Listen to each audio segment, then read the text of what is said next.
Welcome, everybody. My name's Jo. I am one of the team here at Ten2Two, and I'm joined by my colleague Deborah, who is the MD of Ten2Two. She's been running the business for 15 years now. So you'll be blessed with a wealth of recruitment market information this evening. Thank you so much for joining us. This evening's presentation, as you can see, is practical tips for your job search. Ten2Two, in case you don't already know, is a specialist recruitment agency focusing on the part-time and flexible working markets.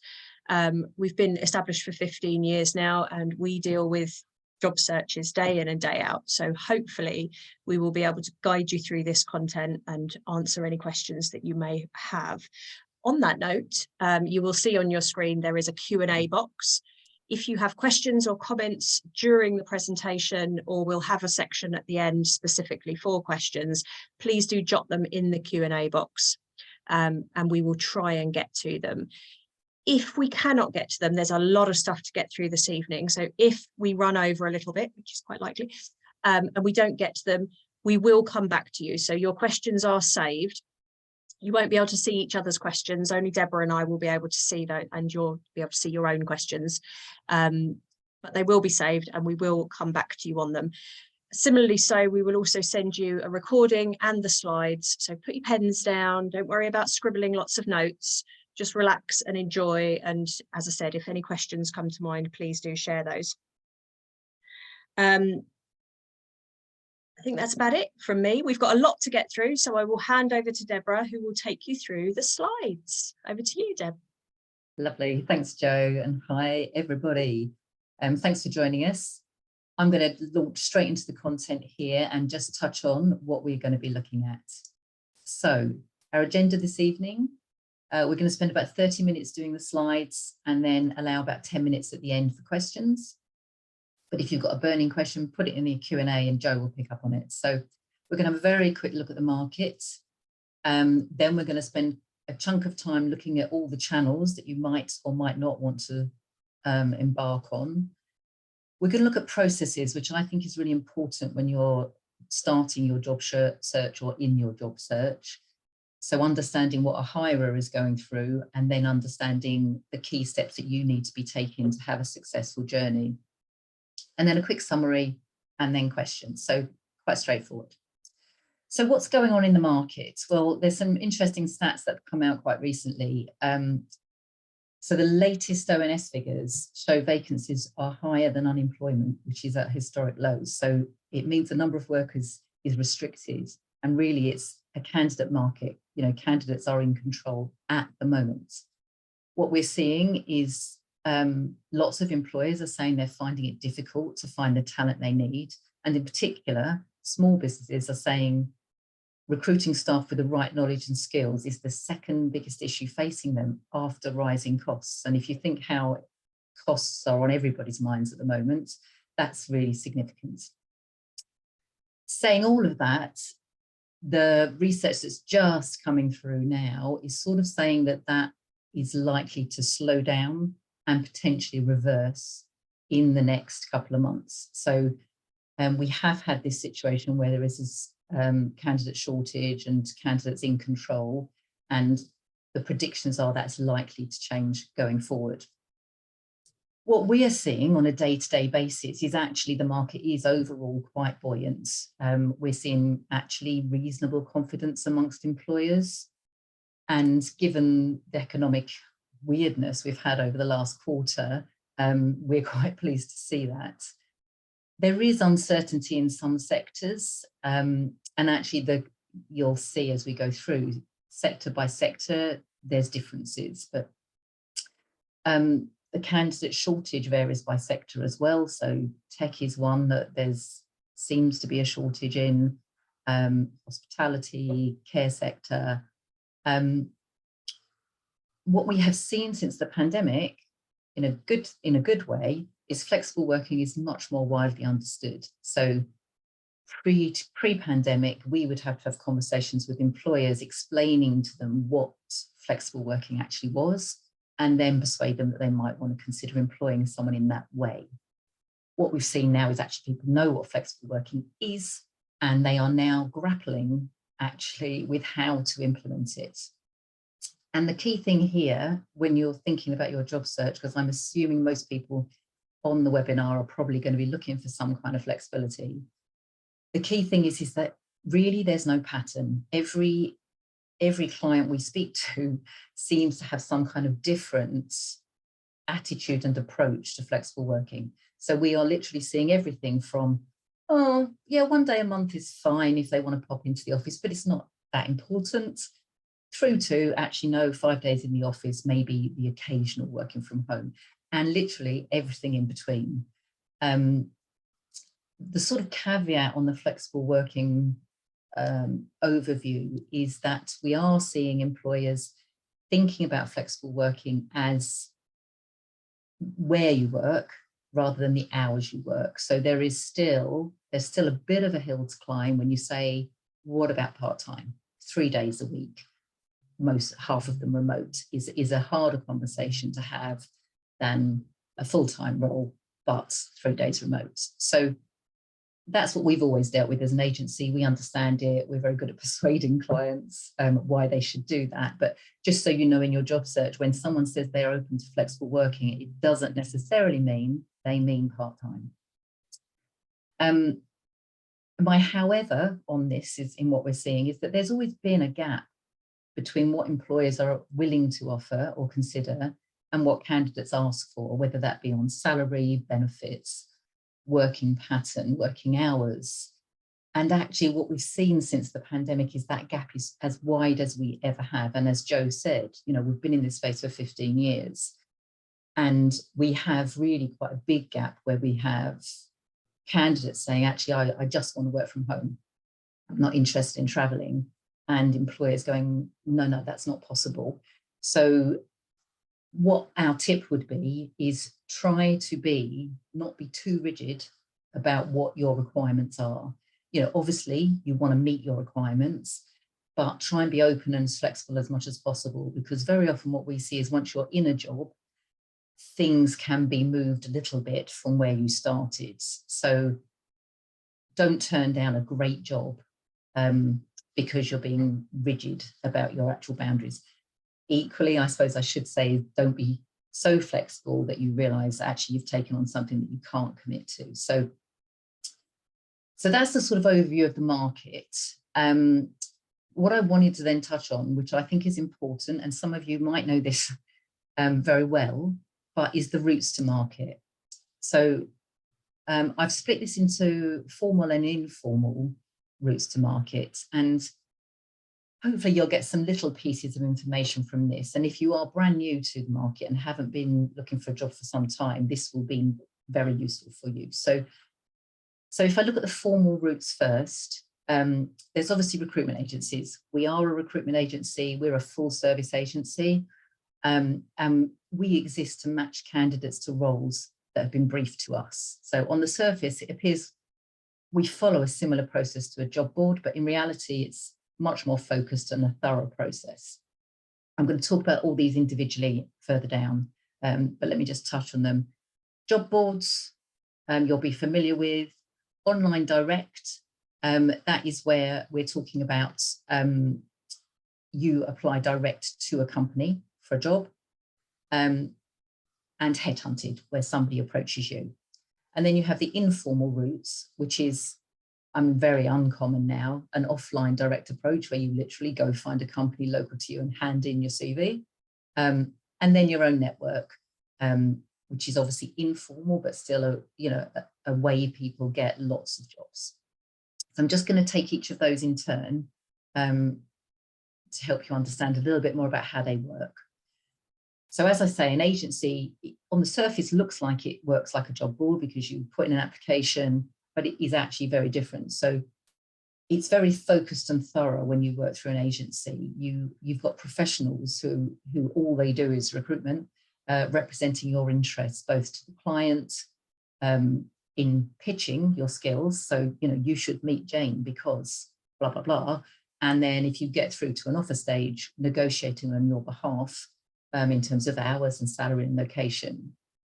A good agency will also offer you guidance and coaching on what the client's looking for, how to best to go about it, how to present yourself. You'll often find agencies are sector or location specific, which can be really helpful if you're looking for a specialism like that. So obviously we're flexible working specialists, but you might get an engineering specialist agency or a local agency to you that only works in your geography. And the only downside really is there's a smaller selection of roles, because, you know, no matter what size of agency, unless you go for the really massive ones, they won't have the thousands and thousands of jobs that you see on a job board. And really the thing to remember here is you're dealing with real people.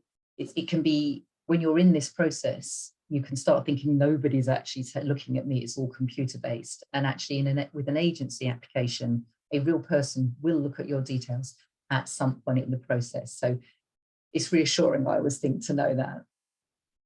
So moving on to job boards, there's loads. I started to list more, I thought, oh no, it's just too many. So these are the sort of biggies. Total Jobs, Reed, Indeed, CV Library, Glassdoor, and actually I realised the Job Centre now has a job board too. So what you have in job boards is they often will duplicate jobs that are elsewhere. So they, Indeed in particular, some people describe as an aggregator, where it scrapes other sites for jobs. So you might be on Indeed and see a job you've seen 3 other places, for example. And each one of these jobs varies a little bit in what their sort of job boards, varies a little bit in what they offer. I've got quite a nice link explaining which ones do what. So if you are an engineer or you're a marketeer, you might want to go for a particular job board. And I'll include that in the notes that come out. LinkedIn, people often think LinkedIn is different. It is a job board. Employers, hirers pay money to advertise on LinkedIn. What they also do is post their jobs on their own company pages. So that's the bit that isn't paid for and still acts like a job board, but it's not paid for. So, so just think of LinkedIn as a job board. And then there's specialist job boards. So CW Jobs, for example, is specialises in tech jobs in the main. Flexible working people, we work with flexible working people, and they generally have just flexible jobs. And there's lots of others. So if you have a particular specialism and you'd rather register with a job board that's only focused on your sector, just do a search. There'll probably be a job board for your sector. And then Google Jobs, which I think actually from a job seeker perspective is really handy, because if you put in a reasonable search into Google and you include jobs in your search, it aggregates all the jobs that it can find that match your search terms. So you can very quickly start playing with the words you're searching for to see if it's bringing up jobs that you think might be suitable for you. So the tip from us is choose 1 or 2 to focus on. So you might choose a big one and a specialist. Whatever ones you do choose, most of them have the capability of setting up alerts. So put in what you want to be searching for. Sometimes they'll allow you to do more than 1 alert. So if perhaps you're looking for 2 potentially different titles or types of jobs, set up more than 1 alert. And then I should have put it on here. My other top tip is that once you set up your alerts, you'll get quite a lot. So I would set up a rule in your email to move them all to a folder so they don't bother you. And then when you're in your job seeking mode, whenever you find the time to do that, you know where all those job alerts are, and that it keeps it nice and tidy. So that's job boards. Online direct. So this is direct to employer websites. So let's just say you want to work for BT. If you go on BT, they have their own job board, and they have their own applicant tracking system. You can apply directly, you can upload your CV, even if there isn't a job that you want to apply for. Normally, you can do that. It's really useful if you know exactly who you want to work for, or there's 3 or 4 companies you know you want to work for. They're normally the big the bigger companies have their own recruitment site. Again, you can usually set up alerts, depends how advanced their job board is. But you do know you're talking directly to the employer. So the person who gets your CV eventually is likely to be someone who works in that company. They are probably more familiar with the client, the hirer, the hiring manager. So it's got a slight difference to it if you're going direct. What I would say again is often an employer won't just advertise on their own job board. They will also post on LinkedIn, they might post on a job board, and they might post on their LinkedIn company pages. So you may see same jobs again and again. So just keep that in mind, because if you've got the same title and you start reading it, you think, oh, I've seen this job before, it probably is the same job. And low volume of roles normally, unless you're, you know, it is a biggie like BT or BP or someone like that, normally they've only got a handful of roles worth looking for. So our tip here is search a local area for companies you think you might like to work for, register your CV with them. You've got nothing to lose, really. It means you're on their database, and if something does pop up that suits, they'll be in touch.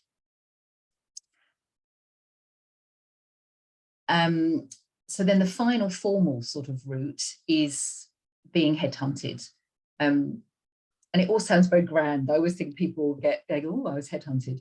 I think it's because historically it used to be really only senior people that were headhunted, and that has changed. It's less common, but it really does happen. So it's where agencies or employers are looking for a specific skill set. They haven't had the applications they need coming in through their normal routes. So then they start doing outbound searching, either through their own database, or through LinkedIn in the main. So you could get a call just to say, have you seen this job? Your skills look like a good match. Are you interested? And that could be through an email on LinkedIn, could be on LinkedIn, just a message, or if it was for us, for example, we would email you or pick up the phone to you. So the tip there really is to keep your LinkedIn profile and the CVs you've got registered with agencies as up to date as you can, because if your CV is 5 years out of date, even if you look like you match, probably they're going to go, oh no, she's not up to date or he's not up to date, so I don't know if that's worth a call. So that would be the key tip. So then informal routes to market. It is really, really uncommon now, an offline direct approach. But the example I would use here is if, I don't know, say you want to work in a marketing agency, there's 7 marketing agencies within 20-mile radius of where you live, and you only really want to work for a marketing agency, make it a little project to go approach them all, whether you call them, drop in your CV, email them, you know, there's various ways of doing that, but it only really works if you know exactly what you want to do, and really if it's in a tight geographical area. And really the tip is, if you're going to do that, really make sure your CV and your cover letter is tightly tailored to what it is you're looking for. And then the final route, informally, where I can't remember the stats, it changes, but anyway, a lot of people get jobs through their own networks. It's very common. And often what happens is the job isn't advertised. It's just a friend of a friend saying, do you know Peter? He's really good at that. Or a company advertises, and then a member of staff who works there or a friend of a friend says, have you seen that ad? And that prompts you to apply. So it's often a less formal recruitment process. There's already trust there because it's a recommendation from someone. So that's why it's quite a successful route. And the tip there is just keep an eye on your network, because you never know when a job might pop up. If you can, if it's not going to upset your current employer, or your current employer is not likely to find out, tell everyone you're in the market or you're thinking about a new job. And every opportunity, expand your network, whether that's on LinkedIn or face-to-face, or on Facebook, you know, however you network, just always keep that in mind, that one day you might want to use that network to find a job. So that's the routes. I'm going to move on to processes. Are we all right for time? Yeah, okay. speed up a bit. So I just wanted to quickly touch on the hirer process, because I think it's important that you understand what's going on the other side of what you're doing. I'm going to do this really quickly. But a company or a hiring manager will identify a need. I need an accounts assistant because my finance manager is falling over. They will sit down and create a job description, identifying key skills, key responsibilities. Then they'll decide the channels, and that's very often dictated by size of the company. So if it's a small company, they might just always go to a local agency and leave it at that. If it's a bigger company, they stick it on their own website, LinkedIn, and maybe a job board. They then start to receive ads. So if it's through an agency, this is where the agency takes over. They would do the advertising, taking the apps, shortlisting, creating the invites for interview, and helping negotiate an offer. If it's not an agency, that could be the receiving apps bit, could be a person, it could be the hiring manager, it could be an HR manager, it could be a very junior person screening CVs based on 3 keywords. These CVs must have these 3 words, otherwise we're not interested in taking them forward. It could be an algorithm. So that's the point when you need to be thinking about what message are you getting across and making sure you include key things that reflect what the job description is asking for. So that's absolute top tip. I always say it in every webinar, which is whatever job you're going for, make sure your CV and your cover letter reflects the key skills they're asking for in the job. And when I say reflects it, use the same words if you possibly can, because it gets you a much greater chance of being shortlisted. So that's the sort of process that's running in the background for a hirer. What you need to do is get yourself to the point where you are being shortlisted. So this is an idea about how you could go about your job search process. There's other little bits you could put in here, but I was thinking, okay, what if I had to just give advice, what would I suggest you do? So my first piece of advice, which is actually on the slide, but treat this as a project. It's not a straightforward thing. If you're really lucky, you might know a friend of a friend, or you might apply for your first job and get it. But in the main, it takes a bit of time. So think of it as a project and go about it in the same way as you would anything else that has multiple steps. So allocate some time. You'll need a chunk right up front to get your CV sorted, to decide what channels you're going to use. And then think about, well, how am I going to manage this project? Is it 10 minutes a day or 15 minutes every other day where I'm going to check my job alerts, think about what I want to apply for? So allocate your time first. And then really importantly is set your criteria. So by this, I mean, just make sure you know what hours you want, what's your minimum salary that you'd be prepared to move for or go back to work for. Where do you want to work? Are you happy to travel? Are you really happy to do an hour every day or an hour even 3 times a week? Do you want to drive? Do you want to get public transport? So get that right in your head, because that will very quickly start ruling out jobs that you see. Because actually it's a volume game. There's lots of jobs, and the trick is finding one that you want to go for. The next thing is understanding titles and skills. So, you know, recruitment is a matching game. You want to be matched to the right company and the right job. And you want to be using your skills in the right way. And you want to be applying for jobs that match your titles, but titles change over time. So again, if you've been out of the workplace or the market a while, you might find your job titles are a little bit dated and they call it something else now. So the really obvious example is personnel manager. If anyone who's old enough will remember, that's what we used to call HR. It then got called HR and now it's called talent. So you want to start researching online, just start typing in titles and you'll see other things that come up, which will give you clues if there's any name change going on. And the reason I put skills there is that skills can be a useful way to do searches for roles. So rather than if you're thinking, I don't know what my title should be, you might just search some key skills And often that works really well if on software packages or qualifications. So you might want to search ACCA for accountancy, Xero, Prince2, those types of search terms will bring up jobs with those search terms in it, if you know what I mean. So spend a little bit of time researching that, because once you've got that cracked, you can set all your job alerts up and they'll be presenting you with jobs that are right for you. And then what we recommend is that you create a base CV and a base cover letter. So this is your master template that you're happy with, but isn't necessarily suitable for a particular job app. And then the next two you can one goes before the other, it depends which way you do it, but you want to get yourself registered with agencies on whatever job sites you're going to go for. And then you tailor your CV by job.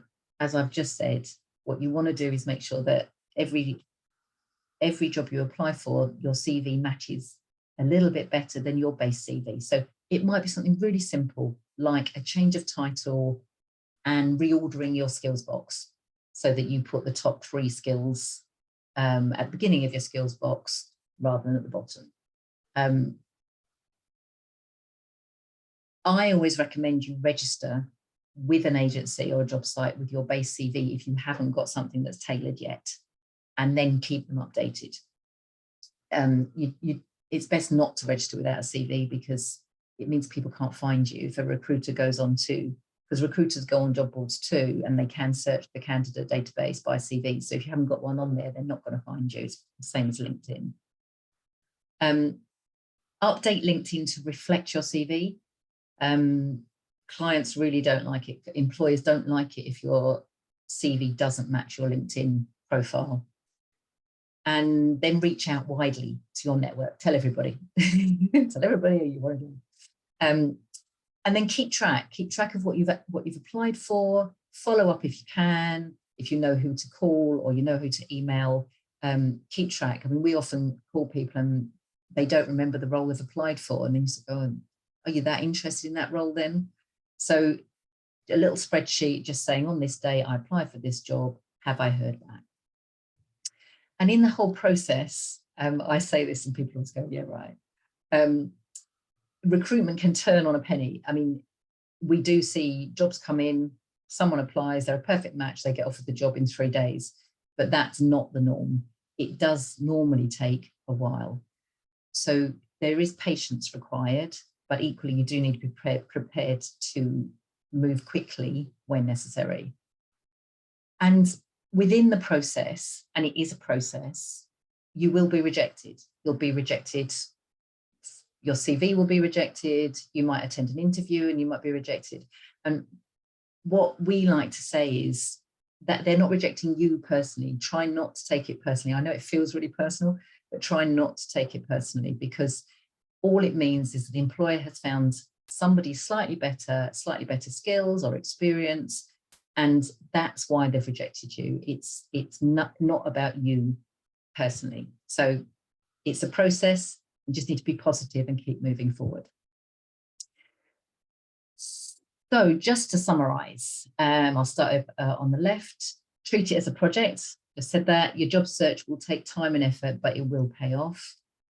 Spread the word, register and apply widely, tell contacts and family, but do bear in mind if there's any sensitivity around your current employer.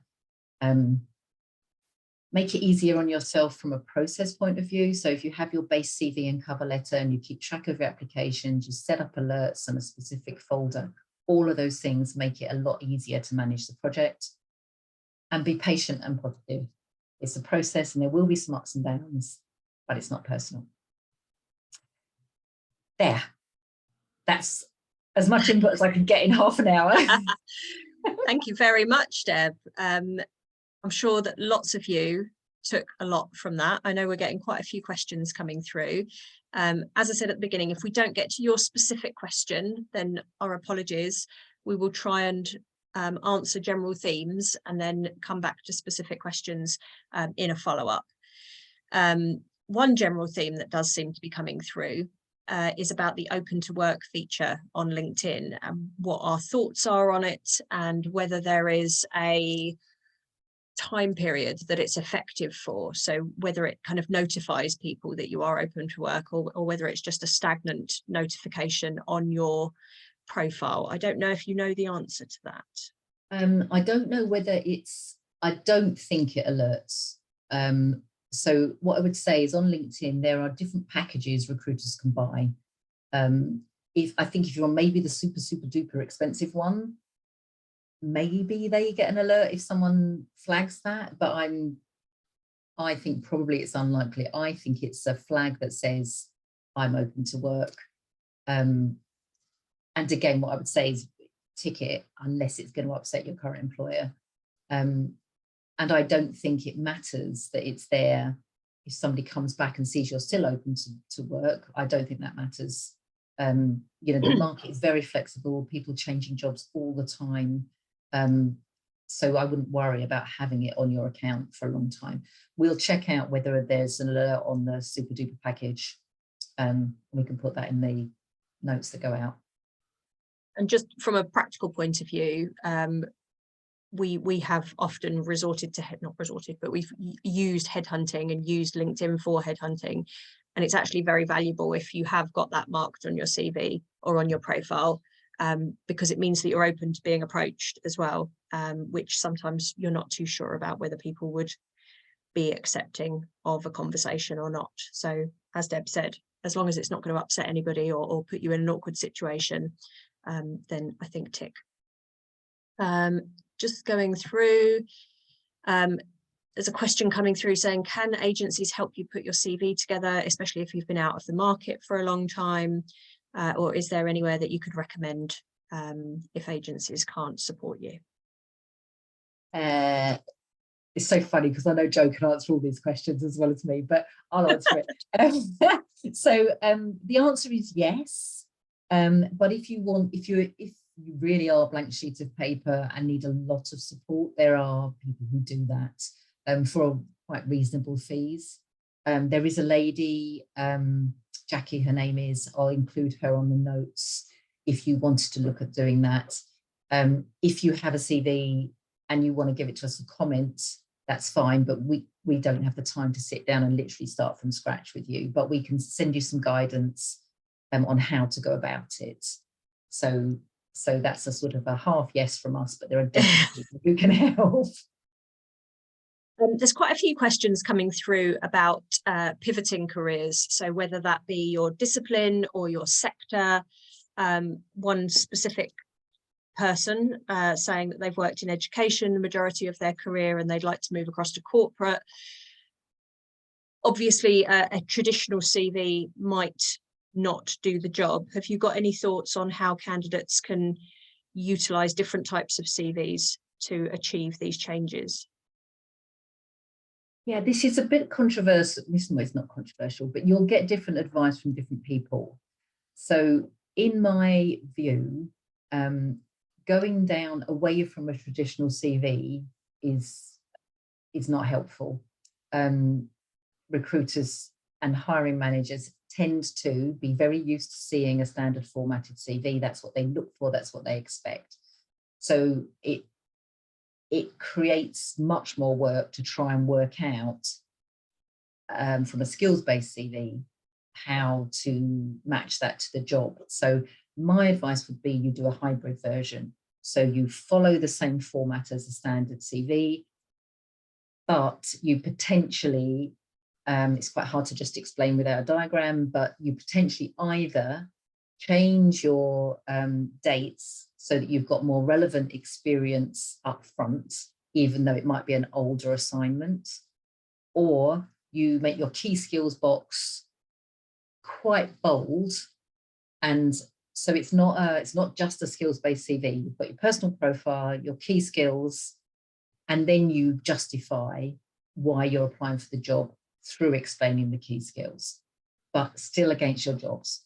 Because I think otherwise it becomes too different for recruiters to to get, and really cover letters is where that really helps. If you've got an opportunity to provide a cover letter, if you are trying to pivot your career, you explain what you've done, why you're pivoting, and why you're right for the job in the cover. It's much easier to do that than in a CV. Excellent, thank you. And a question that I know I get all the time, and is probably quite relevant to a lot of people listening, is lots of the time our candidates, as you rightly said, are coming to us or joining in on our webinars because they're looking for some sort of flexibility. So a general theme seems to be, should I apply for full-time roles and negotiate flexibility during the recruitment process? Do you want to answer it if you get asked it all the time? Again, it's a bit of a controversial one. Having sat in a hirer's chair, I would tend to advise people against having those sorts of negotiations.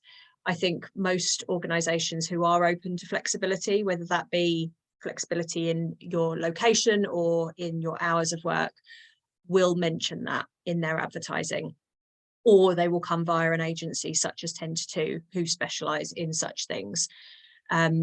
If there is a job that you absolutely desperately want and you just can't meet the working criteria, then maybe pick up the phone and have a conversation, or send something in your cover letter so that you're being really open and upfront right from the beginning, and not wasting yours or the employer's time. The reason I say it's controversial is that there are examples where people have waited until the end, and they have very successfully negotiated different working patterns. And if you are a very strong candidate, then you may well be able to do that.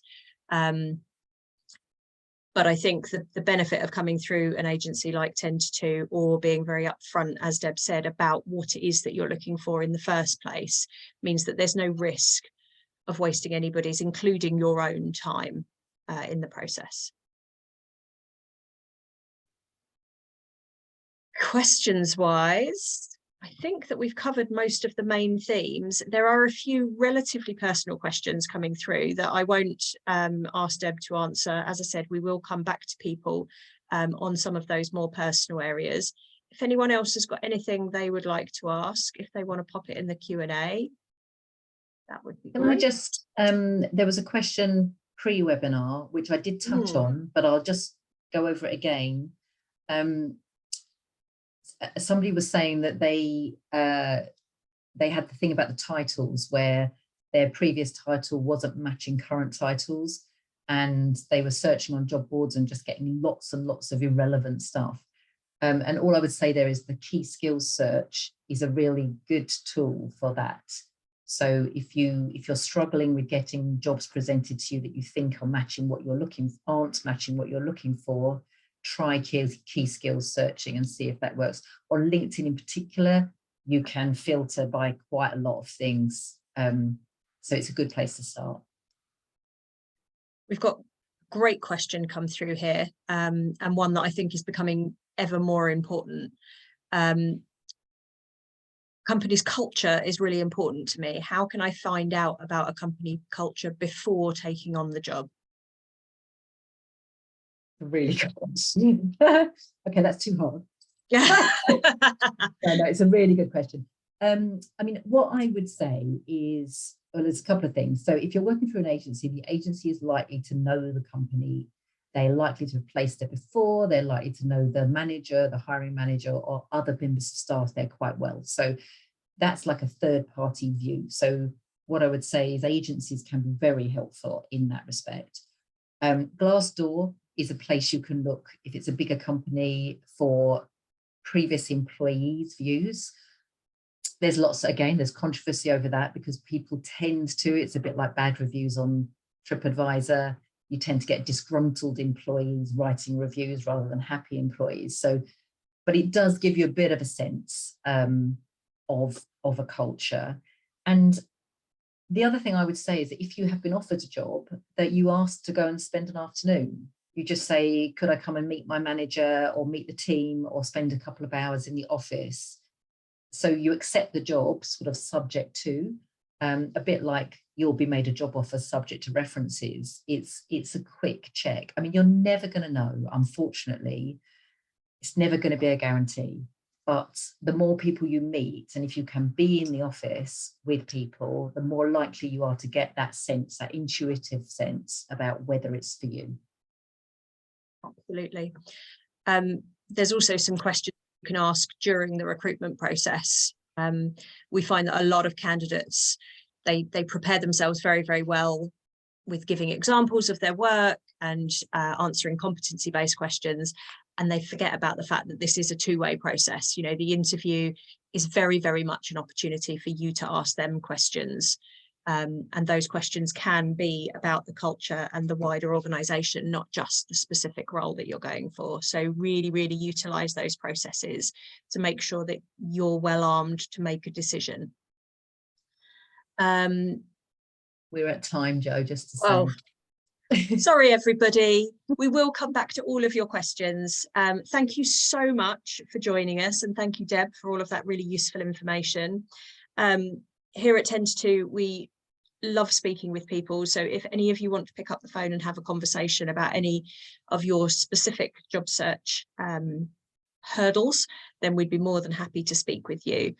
We will be sending out the slides and the recording and answering your questions. We're going to be busy. We are. And that hopefully will come through to you by Thursday. So please do have a look through.